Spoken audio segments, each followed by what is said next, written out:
Thanks for tuning in today, guys. Hopefully this little video will make the install of your RZR 1000 slider seats a little easier. First, we're going to go through what comes in the kit. Starting off, these are your two latch bolts. These are a little bit shorter, so you're going to want to replace the latch bolts with these. There's 1/4-inch bolts that come with a lock washer on them. There'll be 4 of those per seat. There's another 1/4-inch bolt that's a little longer, comes with a flat fender washer and also a lock washer, and there'll be 4 of these per seat. And then there'll be 2 slider bracket bases per seat. So next I will show you how to assemble it, and that'll go from there. Alright, so the first step you want to do is you want to remove both your slider plates off the factory RZR base. So basically you're going to be left with 2 pieces. This is one of them, and this is the other piece, both of which are supplied with your factory RZR. You're going to remove these off the factory RZR seat. The next step would be to replace the latch bolts. As I earlier mentioned, you'll have 2 shorter latch bolts. So you're going to disassemble this latch. I recommend doing one side at a time, so you don't have all the internals and guts pop out on you. You're going to replace these with the shorter bolts we've supplied. They're a 10mm. You're going to replace both of these with the shorter. And make sure you tighten that up all the way.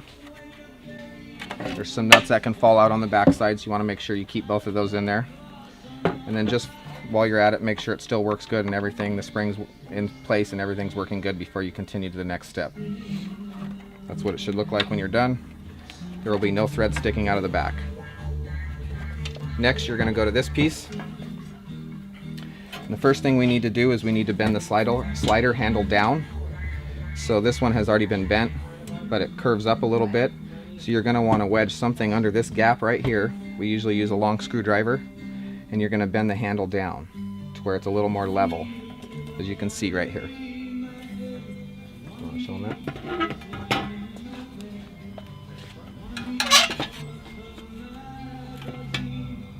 You can see you'll wedge the screwdriver in here to keep it from bending back here, and then you're going to press down on the lever, bending right around in this area. You don't want to bend back here, you want it to bend up here. So the second step is you're going to screw on these slider brackets onto the supplied base here.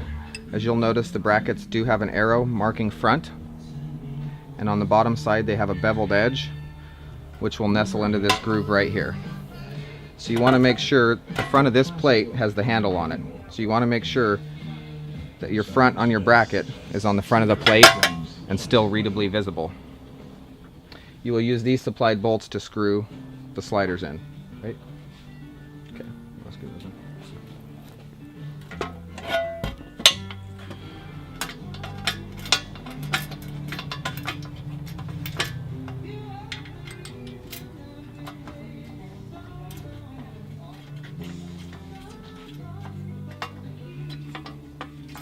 You'll notice here the middle hole is not being used, so the holes will line up and screw into the front and rear holes.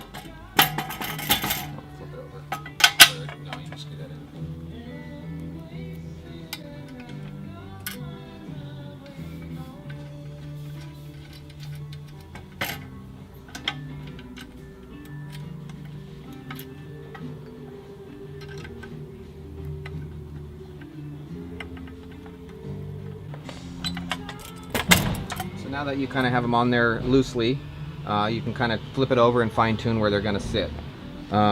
If you have this facing front, you'll have your both labels up like mentioned before.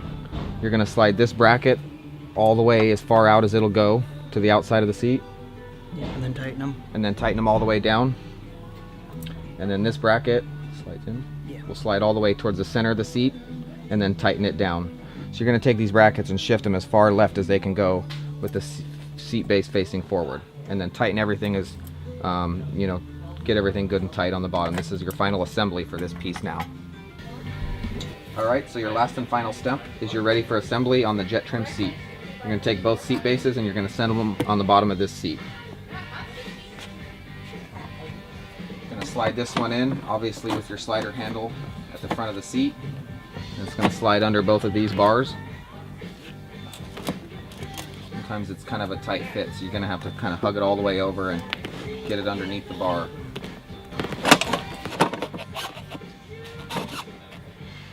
So you're going to center the holes up with these holes And then you're going to place the plastic seat base over the top. And you're going to want to secure this little pin in the groove.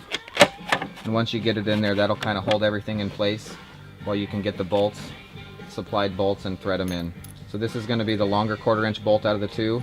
You're going to use the factory spacer, the fender washer, and the lock washer. You can assemble all 4, keeping them all a little loose until you center the seat base, and then you'll eventually tighten all of them up.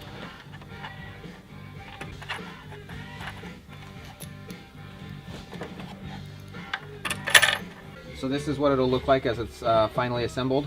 Like I said, you'll have your big fender washers, your lock washers, and make sure this pin is in. When you tighten all 4 of these down, you're not going to want to over tighten them. Make sure you have the crush sleeve in there, but even if you over tighten them, it won't be able to slide. So you don't want to over tighten these. You're going to kind of have to find a happy medium on it. But as you can see, he'll show you, demonstrate the slider.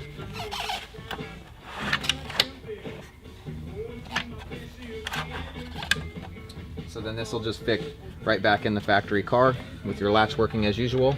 So it should be able to clip right back in. Here's kind of a side profile. So basically this thing reassembles just like you took it apart, except you're going to add our aluminum spacer in the middle. Thanks for tuning in today, guys. Have a good afternoon.